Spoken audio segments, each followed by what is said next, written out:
the Hello Kitty murder tale of horror and justice. Are you ready? Listen, today's story isn't for kids. If there are kids around you, send them away. And honestly, it's not for people with weak hearts either. If you're the type to get scared easily, or if you're eating while watching this, well, that's on you. I warned you, it's not my fault if you lose your appetite. Now let's take a sip of refreshing water and begin. Who doesn't know Hello Kitty? Yes, that Hello Kitty. The cute little character we see everywhere, on YouTube, on TV, in games, and even in toy stores. I'm sure many of you have owned something with Hello Kitty on it at some point. Me? Oh, I've had Hello Kitty gifts before too. But today's story will make you see Hello Kitty in a way you've never imagined before. So you're looking for something strange? Something you've never heard of before? Wait until you hear this. Did you know Hello Kitty is not just associated with toys and games, but also with one of the most horrifying crimes ever? Yes, I'm serious. Look at this picture of Hello Kitty. Cute, isn't it? Soft to the touch, cuddly, perfect to sleep with. But this little doll became infamous in 1999 for something terrifying. That year, in China, Hello Kitty toys suddenly became unwanted. People stopped buying them. Stores couldn't sell their stock. Some even gave them away for free, and still, nobody wanted them. Why? Because Hello Kitty had become a symbol of horror. Now let me tell you why. Our story takes us to Hong Kong, back to the 1970s, where a girl named Fan Man-yee was born. Her life wasn't easy from the start. When she was just a little girl, her father passed away. Her mother struggled to raise her, but when Fan turned 15, her mother remarried. And then, things got worse. Her mother told her to leave the house. Imagine, a 15-year-old girl thrown into the streets with nowhere to go. Fan ended up in an orphanage, hoping to find a family to adopt her. But no one came for her. When she turned 18, the orphanage also kicked her out. Alone, homeless, and desperate, Fan had no choice but to survive on the streets. Eventually, she started working in nightclubs, and by 1997, when she was 21, she was working in places not just for entertainment, but for, well, let's just say, adult services.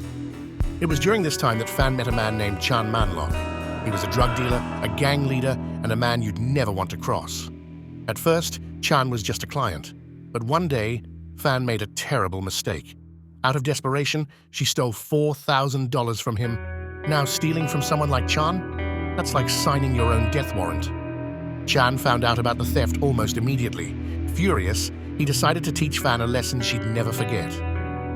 Along with two of his gang members, Chan kidnapped Fan and took her to an apartment.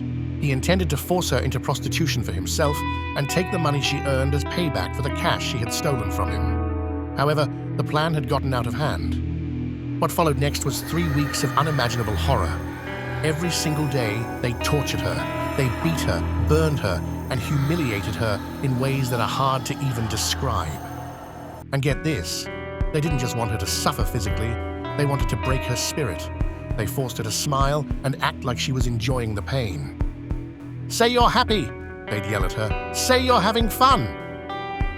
Imagine the kind of monsters it takes to do something like that. The torture was relentless.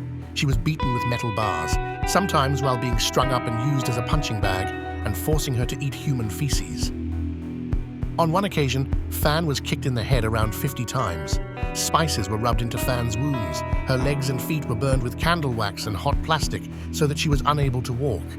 And if she screamed, they subjected her to even harsher torture. Here's the most disturbing part. There was a 14-year-old girl staying in the apartment during all of this. Her name was Ah Fong and Chan Man-lok's girlfriend. She wasn't just a bystander, she participated in the abuse. She was called by Man-lok to see and participate in what was happening. Imagine that, a child laughing and joining in as they tortured Fan. After weeks of this, Fan's body couldn't take it anymore. She died. But the story doesn't end there. Oh no, it gets even darker. Chan and his gang decided they couldn't just leave her body lying around. So they came up with a plan. They dismembered her body with a saw. Then, they cooked the individual pieces of her body to stop her from decomposing and emitting the smell of rotting flesh. Using boiling water on the same stove on which they were cooking dinner, the killers boiled the pieces of her body and disposed of them with the household's garbage. Her head, however, they saved, boiling it on the stove and allegedly using the same kitchen utensils to stir their meals that they did to move her head around. And then, in a gruesome twist, they stuffed her skull into a large Hello Kitty mermaid doll. Additionally, they kept one of Fan Man-yee's teeth and several internal organs, which they stored in a plastic bag. They thought this would cover up their crime. But you know what they say? The truth always comes out. And it did, thanks to Ah Fong. Guilt-ridden and haunted by what she had seen, she approached the police, claiming to be haunted by Fan's ghost that plagued her with relentless nightmares and visions. This haunting, she believed, was a manifestation of her guilt and a plea from Fan's spirit for justice. She told them everything, leading them to the apartment. When the police arrived, they found the Hello Kitty doll. Inside, they discovered Fan's skull. The case shocked the entire world. It became known as the Hello Kitty murder. Chan and his gang were arrested and put on trial.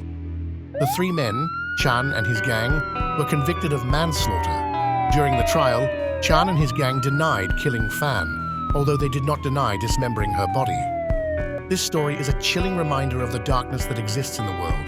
It's a story of cruelty, of lost innocence, and of a doll that became a symbol of horror.